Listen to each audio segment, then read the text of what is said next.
வணக்கம் and welcome to cinema matrix. இந்த வீடியோல எத பத்தி பார்க்க போறோம் அப்டின்னா, விஜய் விஷாலுக்கு அருண் வந்து மோட்டிவேஷனா நெறைய விஷயங்கள வந்து சொல்றாரு. எதுக்காக அத சொல்றாரு? அண்ட் தென் என்ன நடந்தது லைவ்ல அப்டின்றத டீட்டெயில்டா பார்த்துடலாம். அதுக்கு முன்னாடி நம்மளோட சேனல நீங்க சப்ஸ்கிரைப் பண்ணாம இருந்தீங்கன்னா, சப்ஸ்கிரைப் பண்ணி சப்போர்ட் பண்ணுங்க. விஜய் விஷால் வந்து பிக் பாஸ் வீட்ட விட்டு வெளிய போனதுக்கப்புறம் லவ் ப்ரொபோசல் பண்ண போறேன் ஒரு பொண்ணுக்கு அப்டின்றத வந்து சொல்றாரு. ஸோ நான் பண்ண முடியுமா? இல்ல பண்ணலாமா? வேணாவா? அப்டின்ற நெறைய கொஸ்டினோட இந்த பர்ட்டிகுலர் விஷயத்த அவங்க ஃப்ரெண்ட்ஸ் கிட்ட வைக்கிறாங்க. அருண், ஜெஃப்ரி, முத்துக்குமரன். முத்துக்குமரன் வந்து நடுவுல தான் வந்தாரு. அன்ஷிதா. ஸோ இவங்க 3 பேர்கிட்ட முக்கியமா வைக்கிறாங்க. முத்துக்குமரனும் வந்து ஒரு சில அட்வைஸ் குடுத்திருந்தாரு. அத வந்து நம்ம ப்ரீவியஸ் வீடியோல போட்டிருக்கோம். பார்த்து தெரிஞ்சுக்கோங்க. இப்ப அருண் வந்து முக்கியமா ஒரு சில விஷயங்கள வந்து சொல்றாரு. ஸோ அது சொல்றதுக்கு முன்னாடி லைக் நெறைய கொஸ்டின் எனக்கு இருக்கு அப்டின்ட்டு விஜய் விஷால் சொன்னாரு. அதோட இன்னொரு பாயிண்ட்டும் வந்து சொல்லியிருக்காரு. என்னன்னு பார்த்தீங்கன்னா, ஃபர்ஸ்ட் லவ் வந்து 2 வருஷம் இருந்தது. செகண்ட் லவ் வந்து 3 இயர்ஸ் இருந்தது. ஸோ இந்த மாதிரி 8 இயர்ஸ் வந்து இதே மாதிரி போயிடுச்சு. இனிமேல் ஒரு லவ் வந்து அதுவும் அந்த மாதிரி ஆச்சு அப்டின்னா, வாழ்க்கையே வெறுத்துருவேன் அப்டின்ற மாரி ஒரு பாயிண்ட்ட வந்து சொல்றாரு. ஸோ அதுக்கு அருண் வந்து என்ன சொல்றாருன்னு பார்த்தீங்க அப்டின்னா, எஸ் இவ்வளோ நாள் நீ வந்து இதெல்லாம் பாஸ்ட் அத வந்து நீ மறந்துரு. ஸோ இப்போ உன்னோட சிச்சுவேஷன் வந்து பார்க்குறப்ப, அண்ட் தென் உன்னோட கேரக்டர் பார்க்குறப்ப, உனக்கு எல்லாமே நல்லது தான் நடக்கும். ஸோ நீ வந்து ஒரு விஷயத்த சீரியஸா வந்து அணுகு அப்டின்றத வந்து அருண் சொல்றாரு. சீரியஸா இன் த சென்ஸ் நீ வந்து அங்க போய் காமெடி பண்ணக்கூடாது. லைக் ப்ரொப்போஸ் பண்றேன், அவங்க அக்செப்ட் பண்ணிக்கல அப்டின்னா, நீ பிராங்க் பண்றேன் அப்டின்ற மாரிலாம் பேசிறாத. ஸோ உனக்கு சீரியஸா ஒரு விஷயம் வந்து நீ அவங்க கிட்ட சொல்ற அப்டின்றப்ப, அத வந்து சீரியஸா நீ அவங்க கிட்ட சொல்லு. அண்ட் தென் பொண்ணுங்க எப்பயுமே எக்ஸ்பெக்ட் பண்றது என்னன்னு பார்த்தீங்கன்னா, ஒரு சீரியஸ் கமிட்மெண்ட்ட வந்து எக்ஸ்பெக்ட் பண்ணுவாங்க. ஸோ நீ அந்த மாரி ஒரு சீரியஸ் கமிட்மெண்ட்ட அவங்க கிட்ட குடுத்துட்ட, சொல்லிட்ட அப்டின்னா, கண்டிப்பா அக்செப்ட் பண்ணிப்பாங்க. நீ வேணா ட்ரை பண்ணி பாரு. கண்டிப்பா எல்லாமே நல்லது நடக்கும் அப்டின்ற மாரி அருண் வந்து சொல்றாரு. அண்ட் தென் கதை கதையா அவரு சொல்லுவார்ல, அதுல நெறைய கதைகள் வந்து சொல்றாரு. ஃப அதுல ஒரு சில கதைகள நம்ம பார்த்துடலாம். ஃபர்ஸ்ட் வந்து பார்த்தீங்கன்னா, லைக் இடுப்புல கயிறு கட்டி உன்ன ஸ்விம்மிங் பண்றதுக்கு விடுறாங்கன்னு வச்சுக்கோங்களேன். இப்ப நீ வந்து கண்ட்ரோல் வந்து அந்த கயிறு வழியா இன்னொருத்தர்கிட்ட இருக்கும். ஸோ நீ வந்து எப்படி ஸ்விம் பண்ணணும் அப்படின்றதெல்லாம் வந்து அவங்க பார்த்துப்பாங்க. இன்கேஸ் கயிறே இல்லன்னா, நீ என்ன நினைப்ப? நம்ம உள்ள போய் உள்நீச்சல் அடிக்கலாமா? இல்ல வந்து நம்ம கொஞ்சம் மூழ்கி இருக்கலாமா? அப்படின்ற மாரி நீ யோசிப்பல்ல.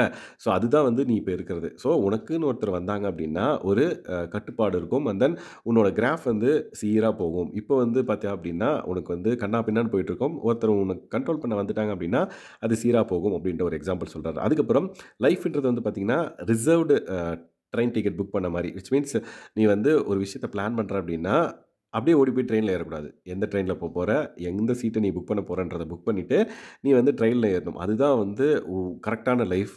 நீ வந்து நார்மலா போய் ஏதோ ஒரு ட்ரெயின் வருது, ஏறி உட்காந்து போ அப்படின்றதெல்லாம் வந்து லைஃபே கிடையாது அப்படின்ற மாரி அருண் வந்து அட்வைஸ் பண்றாரு. அதுக்கப்புறம் லைக் ஃப்ரெண்ட்ஸ் கூட நான் இருந்தனால ஒரு வேளை எனக்கு வந்து பிரேக்கப் ஆயிருக்குமோ அப்படின்ற மாரி விஜய் விஷாலும் வந்து நடுவுல ஒரு சில இன்புட்ஸ் எல்லாம் வந்து குடுக்குறாரு. ஏன்னா, விஜய் விஷால் ஒரு விஷயம் சொன்ன உடனே அருண் வந்து கதை சொல்ல ஆரம்பிச்சுடுறாரு.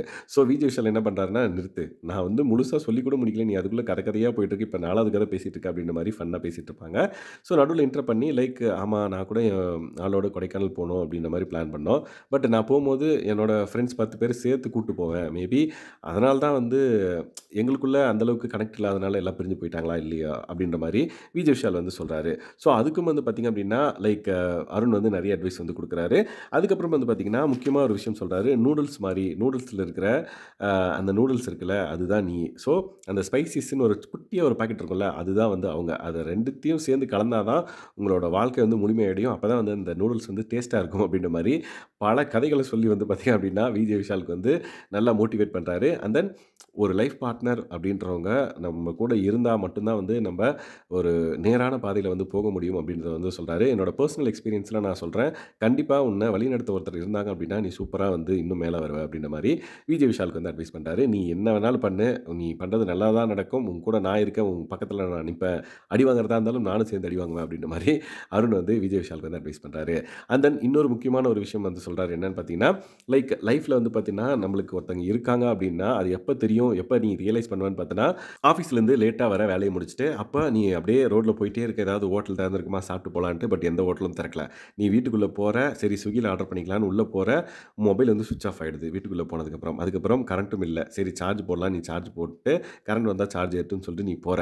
அப்போ வந்து லைக் ஸ்விக்கிலயும் ஆர்டர் பண்ண முடியல. நீ வெளியும் வந்து பார்த்தன்னா, உன்னால அ சாப்பிட முடியல ஹோட்டல்ல. அப்ப ஒருத்தர் வந்து உனக்கு ஒரு தட்டுல 2 தோசை, சட்னி அப்படின்றாங்க. உடனே சிக்கன் குழம்பு அப்படின்றாரு விஜய் விஷால். ஓகே. ஏதோ ஒண்ணு எடுத்துட்டு வந்து தராங்க அப்படின்றப்ப, அப்போ உன்னோட மனநிலை எப்படி இருக்கும்? அப்ப நீ உணர்வ. அந்த சப்போர்ட்டோட ஒரு அ ஸ்ட்ரென்த் வந்து நீ அப்ப தான் உணர்வ அப்படின்ற மாரி சொல்றாரு. கண்டிப்பா பிபி நான் இத புரிஞ்சுக்கிட்டேன். கண்டிப்பா வந்து பார்த்தீங்கன்னா, நான் வந்து ப்ரொபோஸ் பண்ண போறேன். நான் அத முடிவு பண்ணிட்டேன். என்னோட முழு மனசுல இருக்கிற எல்லா விஷயத்தையும் வந்து அவங்க கிட்ட சொல்லி நான் புரிய வைக்க போறேன். 1 வாரம் டைம் ஸ்பெண்ட் பண்ண போறேன் அப்படின்றத வந்து விஜய் விஷால் முடிவெடுக்கிறாரு. ஸோ அந்த பொண்ணு யாரு அப்படின்ற ஒரு கொஸ்டின் மார்க் இன்னும் இருந்துகிட்டே தான் இருக்கு. அப்கமிங் எபிசோட்ல அவர் சொல்றாரா இல்லையான்றத பொறுத்து வந்து பார்க்கலாம். அண்ட் தென் இன்கேஸ் சொல்லல அப்படின்னா, வெளிய வந்ததுக்கப்புறம் அவரு யாருக்கு ப்ரொபோஸ் பண்றாரு, என்ன நடக்குது அப்படின்றதையும் பொறுத்து வந்து பார்க்கலாம். ஸோ இந்த மாதிரியான பிக் பாஸ் அப்டேட்ஸ நீங்க தெரிஞ்சுக்கணும் அப்படின்னா, நம்மளோட சேனல சப்ஸ்கிரைப் பண்ணாம இருந்தீங்கன்னா, சப்ஸ்கிரைப் பண்ணி சப்போர்ட் பண்ணுங்க. Thanks guys. பாய்.